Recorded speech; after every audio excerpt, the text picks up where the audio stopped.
प्रिय विद्यार्थियों, आज हम राष्ट्रीय आय का माप कैसे किया जाए इसके अंतर्गत थर्ड जो मेथड है वह विधि का अध्ययन करेंगे।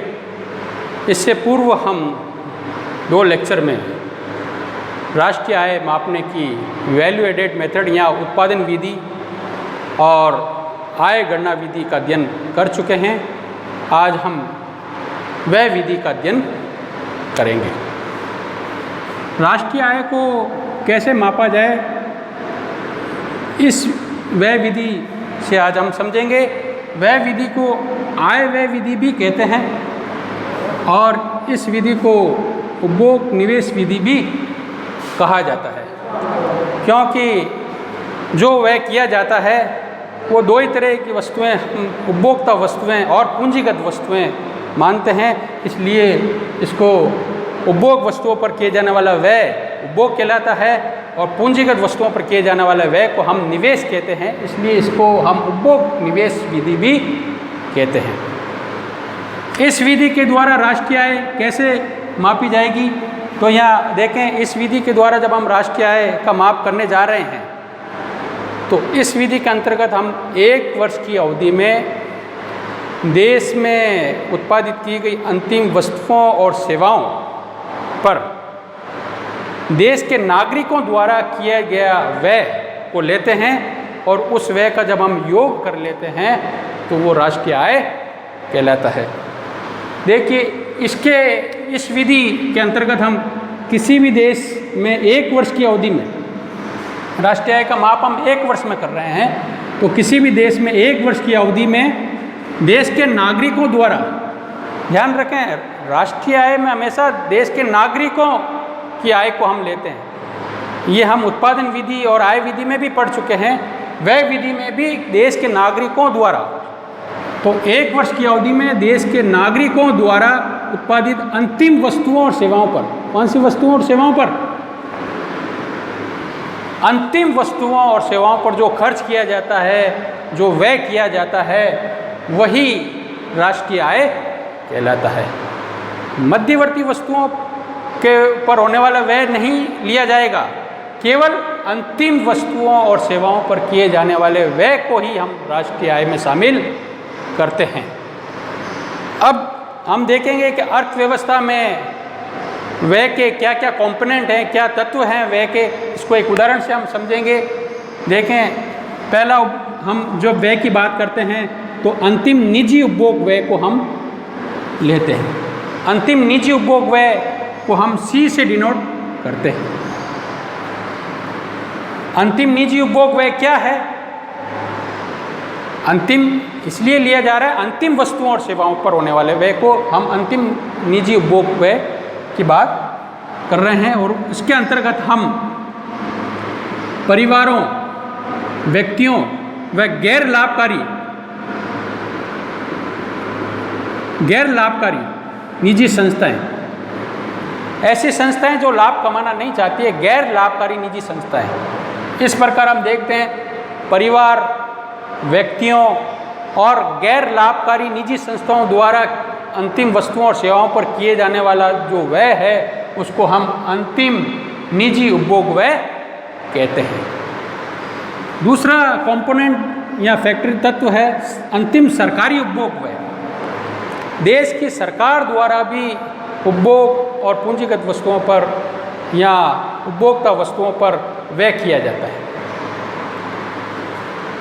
जैसे सरकार अनेक प्रकार की प्रशासनिक सेवाएं, जिसमें रक्षा, शिक्षा व कानून व्यवस्था को बनाए रखने के लिए सरकार को अपनी आय व्यय करनी होती है।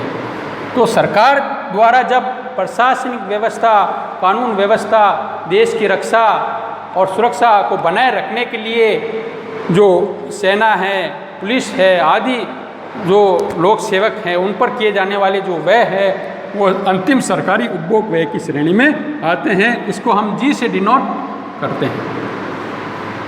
तो ये उपभोग व्यय में हमने 2 व्यय पढ़े। पहला निजी उपभोग व्यय, देन आफ्टर सेकंड सरकारी उपभोग व्यय। थर्ड लेते हैं, ये उपभोग व्यय थे। अब हम पूंजीगत वस्तुओं पर होने वाले व्यय अर्थात निवेश की बात करते हैं। निवेश व्यय, इसको आई से डिनोट किया जाता है। निवेश को कहते हैं इन्वेस्टमेंट, इसलिए इसको आई से डिनोट किया जाता है। निवेश व्यय में 4 तरह के निवेश की हम बात करेंगे। पहला है सकल निजी निवेश।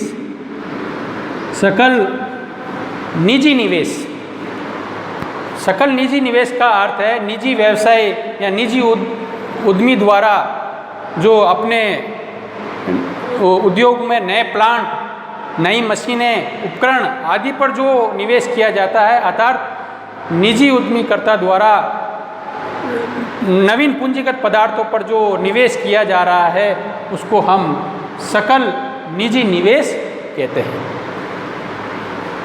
देन आफ्टर सेकंड हम बात करेंगे सकल सार्वजनिक निवेश। कुछ ऐसे इन्वेस्टमेंट हैं जो सरकार द्वारा भी किए जाते हैं, उसको हम सकल अर्थात कुल, सकल का मतलब कुल सार्वजनिक निवेश को भी हम लेते हैं। तो सरकार द्वारा सड़क निर्माण के कार्य या सड़कों का निर्माण करना, ब्रिज या पुलों का निर्माण करना, इन निर्माण कार्यों पर सरकार भी व्यय करती है। सरकार के भी अपने उपक्रम हैं, सरकार अपने उपक्रम में भी नवीन पूंजीगत पदार्थों पर व्यय करती है। तो सरकार द्वारा ये जो नवीन पूंजीगत पदार्थों पर जो व्यय किए जा रहे हैं वो सकल सार्वजनिक निवेश कहलाता है। थर्ड निवेश व्यय जो हम यहाँ देखेंगे, सकल आवासीय व्यय। कई व्यक्तियों या परिवार द्वारा मकान निर्माण पर किए जाने वाला व्यय या नए मकानों की खरीद पर किए जाने वाले व्यय को हम सकल आवासीय निवेश कहते हैं। और लास्ट में देखें माल सूची निवेश। माल सूची निवेश क्या है? माल सूची निवेश ये है कि जब हम वर्ष के प्रारंभ में अपने पूंजी स्टॉक को देखते हैं और वर्ष के अंतिम क्षणों में या वर्ष के अंतिम दौर में पूंजी स्टॉक को देखते हैं, तो वर्ष के दौरान जो पूंजी स्टॉक में परिवर्तन आया है या पूंजी स्टॉक में जो बदलाव आया है तो उसको हम माल सूची निवेश कहते हैं। माल सूची निवेश का मतलब है एक वर्ष के दौरान या एक वर्ष की अवधि में पूंजी स्टॉक में जो परिवर्तन हुआ है उसको हम माल सूची निवेश कहते हैं। माल सूची निवेश कैसे निकाला जाता है? इसका एक फॉर्मूला है, माल सूची निवेश इज इक्वल टू अंतिम पूंजी स्टॉक। वर्ष के अंत में पूंजी स्टॉक कितना है उसको हम अंतिम पूंजी स्टॉक कहेंगे, और प्रारंभिक पूंजी स्टॉक वर्ष की शुरुआत के समय अपने पास पूंजी स्टॉक कितना था उसको प्रारंभिक पूंजी स्टॉक कहते हैं। अंतिम पूंजी स्टॉक में से प्रारंभिक पूंजी स्टॉक को अगर हम रिड्यूस कर देते हैं, घटा देते हैं, माइनस कर देते हैं, तब हमें माल सूची निवेश प्राप्त हो जाता है। इन चारों निवेशों को यदि हम जोड़ते हैं तो हमें निवेश व्यय या यूँ कह सकते हैं कुल निवेश व्यय की प्राप्ति हो जाती है। तो तीसरा कंपोनेंट कुल निवेश व्यय हमें प्राप्त हो जाता है। चौथा जो कंपोनेंट है कुल व्यय का, शुद्ध निर्यात, इसको NX से डिनोट किया जाता है। NX का मतलब होता है नेट एक्सपोर्ट, इसलिए इसको हम NX से डिनोट कर रहे हैं। शुद्ध निर्यात का मतलब ये है कि एक देश द्वारा अंतिम वस्तुओं और सेवाओं का दूसरे देश में निर्यात किया जाता है और दूसरे देश की अंतिम वस्तुओं और सेवाओं द्वारा एक देश में आयात भी किया जाता है। तो निर्यात और आयात दोनों का जब हम अंतर करते हैं तो अब हमें शुद्ध निर्यात की प्राप्ति हो जाती है। और इसका फॉर्मूला है निर्यात की मात्रा और आयात की मात्रा। निर्यात की मात्रा को X से डिनोट करते हैं और आयात की मात्रा को M से डिनोट करते हैं। इन दोनों का जब हम डिफरेंस निकालते हैं या अंतर करते हैं तो हमें शुद्ध निर्यात की प्राप्ति हो जाती है। अब इन चारों व्यय को अंतिम निजी उपभोग व्यय, अंतिम सरकारी उपभोग व्यय, कुल निवेश व्यय और शुद्ध निर्यात, इन चारों को यदि हम योग कर लेते हैं तो ये योग राष्ट्रीय आय नहीं है, ये योग जीडीपी कहलाता है, अर्थात सकल घरेलू उत्पादन आया है। अभी इन चारों का योग करने पर राष्ट्रीय आय की प्राप्ति नहीं हुई है। अभी इन चारों का योग करने पर हमें जीडीपी मार्केट प्राइस पर प्राप्त होगा, अर्थात 1 + 2 + 3 + 4 इन चारों को अगर हम ऐड कर रहे हैं, फर्स्ट, सेकंड, थर्ड और फोर्थ को अगर हम चारों को ऐड करते हैं तो हमें क्या प्राप्त होता है, जीडीपी एट मार्केट प्राइस, अर्थात सकल घरेलू उत्पाद कहते हैं जीडीपी को। क्या कहते हैं? सकल घरेलू उत्पाद। और सकल घरेलू उत्पाद के बारे में हम अगले जो पिछले हम लेक्चर गए हैं उसमें भी हम पढ़ चुके हैं जीडीपी के बारे में। सकल घरेलू उत्पाद का मतलब होता है देश की घरेलू सीमाओं में जो अंतिम वस्तुओं और सेवाओं का उत्पादन हो रहा है उसको हम सकल घरेलू उत्पाद कहते हैं। और उसमें हमने पढ़ा था कि देश की घरेलू सीमाओं में जो अंतिम वस्तुओं और सेवाओं का उत्पादन हो रहा है वो केवल नागरिकों का उत्पादन नहीं है, वो उसमें विदेशी नागरिकों का उत्पादन या विदेशी नागरिकों की सेवाओं भी शामिल है। जबकि राष्ट्रीय आय में हम केवल देश के नागरिकों की आय को ही लेते हैं। यदि हम जीडीपी को राष्ट्रीय आय मान लेते हैं तो राष्ट्रीय आय की माप गलत हो जाएगा, क्योंकि जीडीपी का मतलब तो देश की घरेलू सीमाओं के अंदर होने वाला उत्पादन है। अब उस सीमाओं के अंदर उत्पादन में देश के नागरिक भी अपना योगदान दे रहे हैं और विदेशी नागरिक भी अपना योगदान दे रहे हैं। तो ऐसी स्थिति में राष्ट्रीय आय का माप गलत हो जाता है, जबकि राष्ट्रीय आय में हम केवल नागरिकों की आय ही लेते हैं। तो इस जीडीपी को हमें किसमें बदलना होगा? जीएनपी में बदलना होगा, यानी डोमेस्टिक को हमको किसमें बदलना पड़ेगा? नेशनल में। डोमेस्टिक को किसमें बदलना पड़ेगा? नेशनल में, क्योंकि जीएनपी का मतलब होता है देश के नागरिकों द्वारा उत्पादित किया गया अंतिम वस्तुओं और सेवाओं का बाजार मूल्य। अब जीडीपी से जीएनपी कैसे प्राप्त होगा? तो इसके लिए हमने जीएनपी जब पढ़ा था उस समय भी अध्ययन किया था, दोबारा आप देख लें। अगर जीडीपी दिया हुआ है तो इससे हम जीएनपी निकाल सकते हैं। जीएनपी का मतलब होता है देश के नागरिकों का उत्पादन, जबकि जीडीपी का मतलब होता है देश की सीमाओं के अंदर होने वाला उत्पादन। उसमें दोनों ही नागरिक शामिल हैं, विदेशी नागरिक भी हैं और देश के नागरिक भी शामिल है, जबकि जीएनपी में केवल देश के नागरिकों का उत्पादन ही आता है। तो इसके लिए हम जीएनपी मार्केट प्राइस निकालेंगे। जो जीडीपी है उस जीडीपी से हम जीएनपी निकालने जा रहे हैं। देखें, वापस आप समझ लें, ये हमने निकाला था जीडीपी मार्केट प्राइस पर इन चारों का योग करते। अब इससे को हम निकालना जा रहे हैं डोमेस्टिक से gross national product market price पर, यानी डोमेस्टिक से हम नेशनल पर आना चाहते हैं। तो डोमेस्टिक पर से नेशनल पर आने के लिए हमें जो डोमेस्टिक प्रोडक्ट है जीडीपी है उसमें एनएफआईए को ऐड कर दें, तब हमें जीएनपी मार्केट प्राइस पर प्राप्त हो जाता है। अब ये एनएफआईए क्या है, इसका फुल फॉर्म मैंने पहले भी बताया था, दोबारा आप देखें। शुद्ध विदेशों से प्राप्त शुद्ध आय, यानी नेट फैक्टर इनकम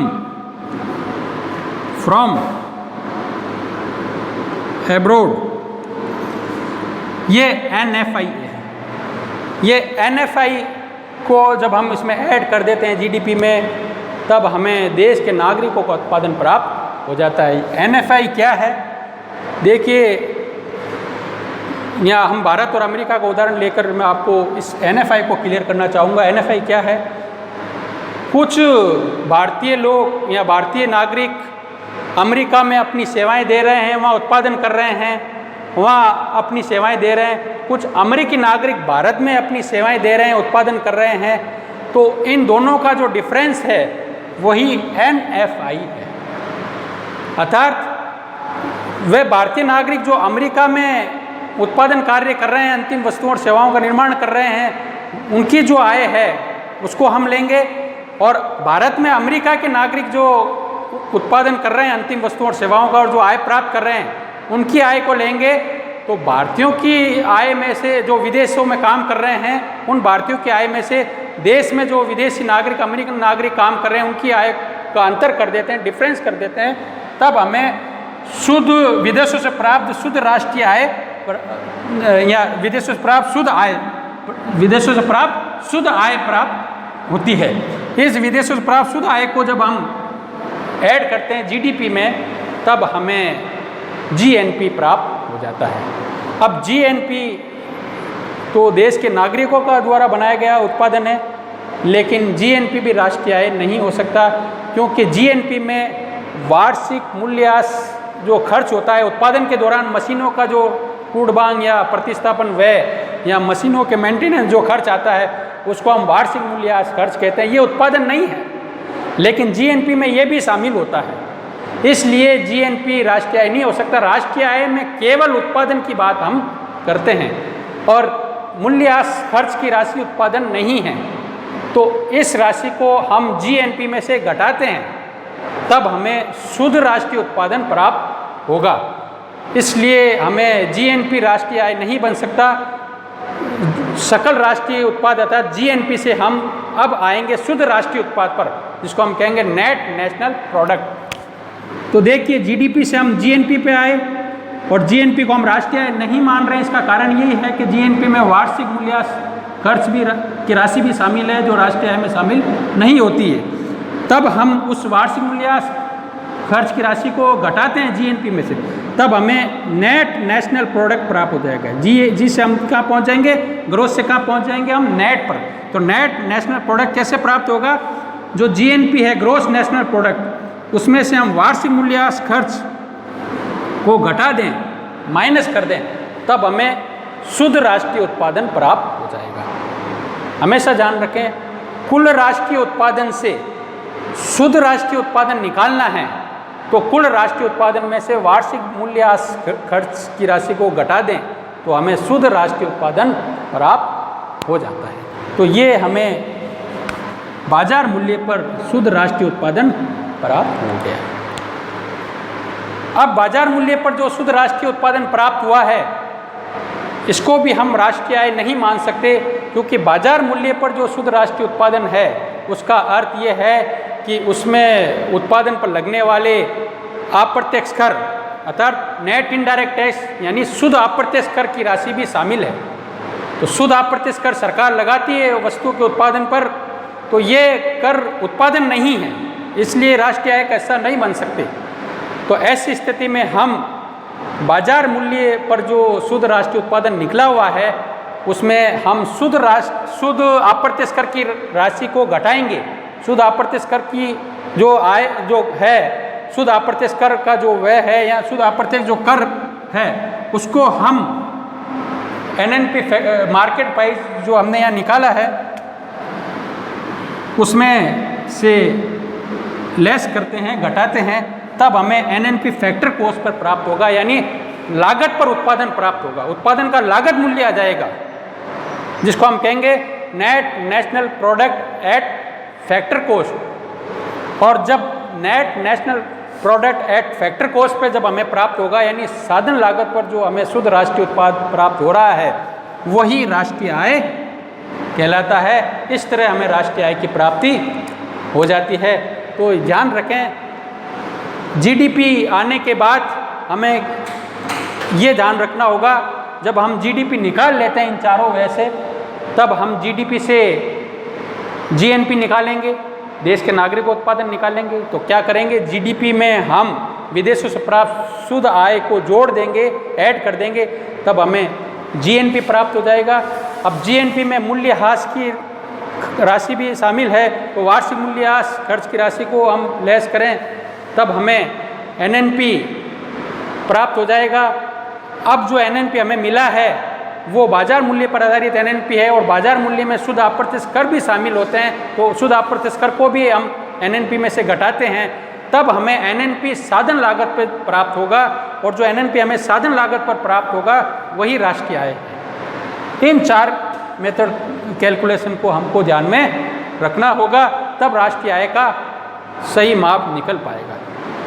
तो ये आज हमने ये राष्ट्रीय आय की कुल विधि के कंपोनेंट देखते हुए हमने राष्ट्रीय आय फाइंड आउट की या राष्ट्रीय आय हमने निकाली। अब जिस तरह हमने 2 विधियों में पढ़ा था राष्ट्रीय आय निकालते समय कुछ सावधानियां हमको रखनी होगी, उसी प्रकार इस विधि के द्वारा भी, वह विधि के द्वारा भी अगर हम राष्ट्रीय आय का माप करने जा रहे हैं तो उसमें भी हमें कुछ सावधानियां रखनी होगी, कुछ प्रिकॉशन रखने होंगे। प्रथम प्रिकॉशन ये है कि मध्यवर्ती वस्तुओं पर होने वाला व्यय को राष्ट्रीय आय में शामिल नहीं किया जाए। ऐसा व्यय जो मध्यवर्ती वस्तुओं पर हो रहा है वो राष्ट्रीय आय का हिस्सा नहीं होता है, उसको राष्ट्रीय आय में शामिल नहीं करेंगे। ये सावधानी हमको रखनी है। दूसरी सावधानी, पुरानी वस्तुओं और सेवाओं पर किए जाने वाला व्यय, पुरानी वस्तुएं जो है, जो सेकेंड हैंड वस्तुएं हैं जो एक बार बिक चुकी है, उन पर किए जाने वाला व्यय भी राष्ट्रीय आय में शामिल नहीं किया जाएगा। आफ्टर देन थर्ड, सरकार द्वारा किया गया हस्तांतरित व्यय, सरकार कुछ ऐसे व्यय भी करती है जैसे शिक्षा के अंतर्गत हम देखते छात्रवृत्ति व्यय, बेरोजगारी भत्ता व्यय और सरकार द्वारा वृद्धावस्था पेंशन पर किए जाने वाला व्यय, ये सब हस्तांतरित व्यय है। अर्थात बिना उत्पादन कार्य के किए गए व्यय वो हस्तांतरित व्यय में आते हैं। और राष्ट्रीय आय में हम केवल उत्पादन कार्यों को या उत्पादन से जनरेट आय को ही लेते हैं। ये जो व्यय किया जा रहा है ये अनुत्पादक व्यय है। इस प्रकार सरकार द्वारा किए गए हस्तांतरित व्यय जैसे छात्रवृत्ति, बेरोजगारी भत्ता, वृद्धावस्था पेंशन आदि पर होने वाले व्यय हस्तांतरित व्यय, और इनको हम राष्ट्रीय आय में शामिल नहीं करेंगे, इनको नहीं लिया जाए। इन सावधानियों को हम ध्यान में रखते हुए यदि व्यय विधि से राष्ट्रीय आय का मापन करते हैं तब राष्ट्रीय आय का सही माप हो सकेगा। और इस विधि की भी अपनी एक प्रॉब्लम ये है कि जब हम कई देशों में देखते हैं व्यय के भी सही आंकड़े प्राप्त नहीं होते हैं, जिस तरह से आय के सही आंकड़े नहीं प्राप्त हो रहे हैं, व्यय की भी सही जानकारी या आंकड़े प्राप्त नहीं होने से राष्ट्रीय आय का माप गलत हो जाता है। धन्यवाद।